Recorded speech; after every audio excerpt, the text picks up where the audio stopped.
সুপ্রিয় শিক্ষার্থীরা, আপনারা জানেন যে আগামী 16 May senior officer combined bank senior officer 2022-এর প্রিলিমিনারি পরীক্ষা অনুষ্ঠিত হবে। তো যেখানে রিয়েল ক্যান্ডিডেট থাকবে 20 থেকে 25,000 এবং সেখানে প্রিলিমিনারিতে 10,000-এর মতো উত্তীর্ণ দেখাতে পারে এবং এই পরীক্ষায় মূলত পরীক্ষাটি তত্ত্বাবধান এবং পরীক্ষাটি নেবেন আর্টস ফ্যাকাল্টি। আর্টস ফ্যাকাল্টি যেহেতু এক্সাম টেকার, সো আর্টস ফ্যাকাল্টির এক্সাম প্যাটার্নে ভালো করার জন্য কিছু কৌশল আছে।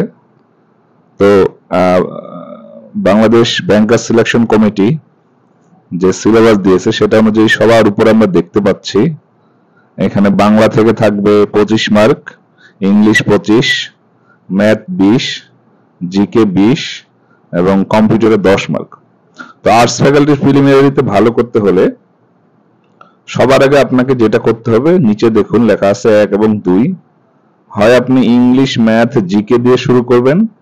আর্টস ফ্যাকাল্টির বাংলা অনেক কঠিন করে, এই কারণে সবসময় চেষ্টা করবেন বাংলা পরে অ্যান্সার করার জন্য।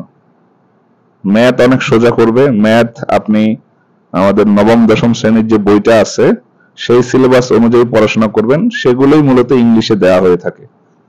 যেমন নাম্বার সিস্টেম, অ্যালজেব্রা, তারপর ইকুয়েশন গঠন, এরপরে সবচেয়ে প্রিয় টপিক তাদের জ্যামিতি, পরিমিতি, হ্যাঁ, ট্রেন, এরপর প্রফিট লস, এগুলো থেকে প্রশ্ন আসবে এবং সেটার প্যাটার্নটা হবে সম্পূর্ণ আমাদের যে নবম দশম শ্রেণীর বইটা আছে সেটা অনুযায়ী। যেমন নবম দশম শ্রেণীর বইয়ে লগের অঙ্ক আছে, এরপর উচ্চতা ও দূরত্বের অঙ্ক আছে, ত্রিকোণমিতির অঙ্ক আছে, এই অঙ্কগুলো থেকে পরীক্ষা আসে।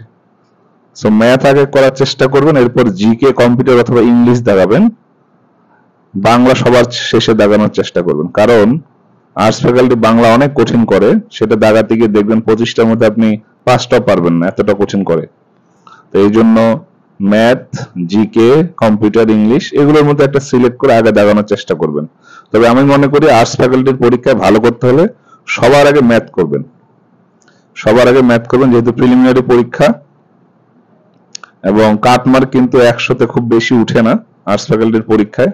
যদি 80 মার্কের পরীক্ষা হয় তাহলে 35 থেকে 40 কাটমার্ক এর মধ্যে হয় সচরাচর। আর যদি 100 মার্কের পরীক্ষা হয় তাহলে অবশ্যই সেটা 45-এর উপর যায়। সো এই কারণে আর্টস ফ্যাকাল্টির পরীক্ষা ভালো করতে হলে অবশ্যই এই স্ট্র্যাটেজিগুলো ফলো করবেন এবং বেশি বেশি প্র্যাকটিস করবেন। ইনশাআল্লাহ খুব ভালো কিছু হবে। সবার জন্য শুভকামনা।